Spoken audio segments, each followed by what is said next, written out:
Hai, Assalamualaikum warahmatullahi wabarakatuh. Kenalin, nama aku Agnesya Zuana, kelas 11 IPA 3 dari absen 2. Sebelumnya aku mau nanya nih, kalian pada tahu gak sih Bapak pahlawan sekaligus wakil presiden pertama di Indonesia? Ya benar, Muhammad Hatta, atau yang biasa dikenal sebagai Bung Hatta. Ia lahir di Bukit Tinggi pada tanggal 12 Agustus 1902.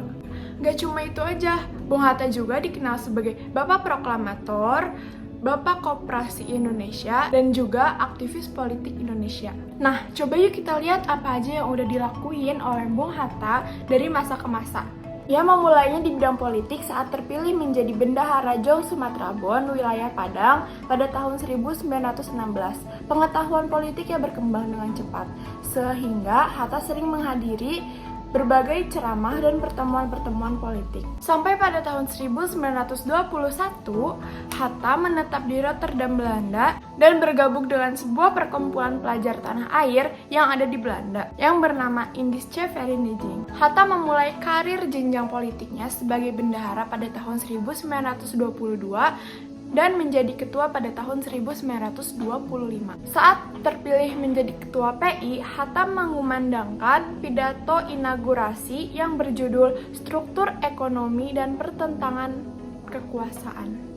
Pada masa pengasingan di Digul, Hatta aktif menulis berbagai surat kabar. Ia juga rajin membaca buku yang ia bawa dari Jakarta untuk kemudian diajarkan kepada teman-temannya. Selanjutnya, pada tahun 1935, saat pemerintahan kolonial Belanda berganti, Hatta dan Syahrir dipindah alokasikan ke Banda Neira. Di sanalah Hatta dan Syahrir mulai memberi pelajaran kepada anak-anak setempat dalam bidang sejarah, politik, dan lainnya. Setelah 8 tahun diasingkan, Hatta dan Syahrir dibawa kembali ke Sukabumi pada tahun 1942. Selang 1 bulan, pemerintahan kolonial Belanda menyerah kepada Jepang. Pada saat itulah Hatta dan Syahrir dibawa ke Jakarta.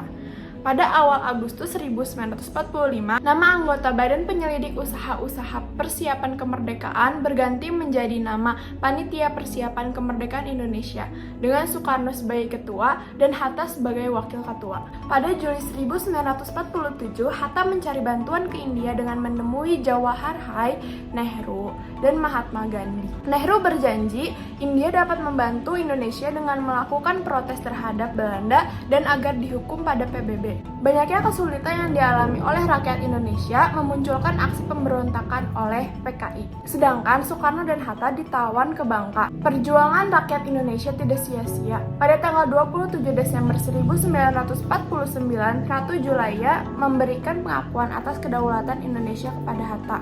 Kemudian Hatta menikah dengan Rahim Rahmi pada tanggal 18 November 1945 di desa Megamendung, Bogor, Jawa Barat. Hatta dikaruniai 3 anak, yang pertama Meutia, yang kedua Gemala, dan yang ketiga Halida. Pada tanggal 14 Maret 1980, Hatta wafat di RSUD Dr. Sucipto Mangunkusumo. Karena perjuangannya bagi Indonesia sangat besar, Hatta mendapatkan anugerah tanda kehormatan tertinggi Bintang Republik Indonesia kelas 1 yang diberikan oleh Soekarno. Sekian dari saya, wassalamualaikum warahmatullahi wabarakatuh.